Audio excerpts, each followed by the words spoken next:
law. Thank you. I call Eugenie Sage. Tēnā koe, Mr Speaker, thank you. The Green Party is opposing this bill because it is about the government retreating from providing a core service, policing for safe communities.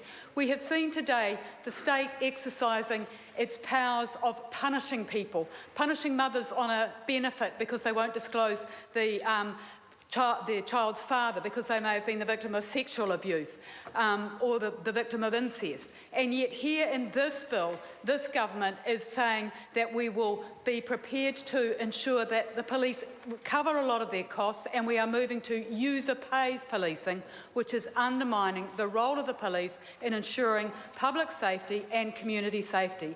There were a lot of submissions on this bill highlighting the major impacts on voluntary organisations from the vetting charges and from this move to user pays and cost recovery. Yes, there have been some changes made in Select Committee, but those changes aren't substantial enough, and they are alongside the provisions in the bill which allow the government to introduce regulations to, by stealth, expand the opportunities for the police to recover charges for their services. So it is not nearly clear enough in the bill to restrict the cost recovery provisions, and instead we have seen this government, because of its underfunding of the police, putting the burden on the police to try and find some money, to try and move to user pays. So there are not sufficient concessions in the Select Committee's consideration of the bill to actually provide the certainty that the Green Party needs,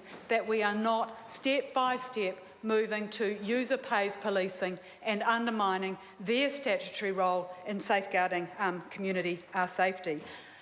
My colleague David Clendon has a supplementary order paper which we will be debating in the committee stages to make it very clear that teachers of state schools should be exempted from having to apply, having these cost recovery charges applied.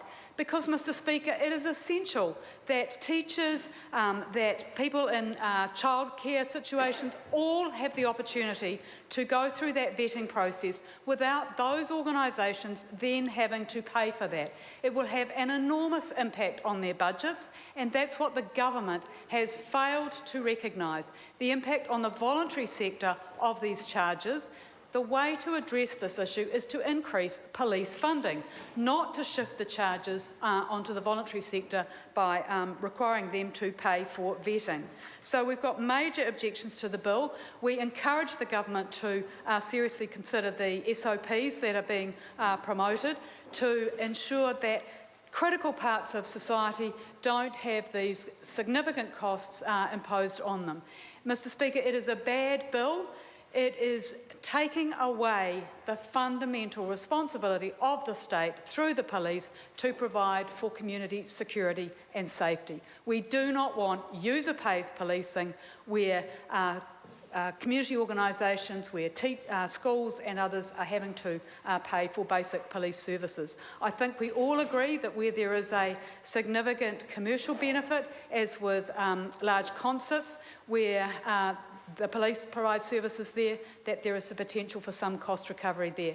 But not for our childcare organisations, not for our schools, not for our charitable organisations. That is just shifting the costs that the government should be paying for through adequately funding the police onto the community sector. We oppose this bill.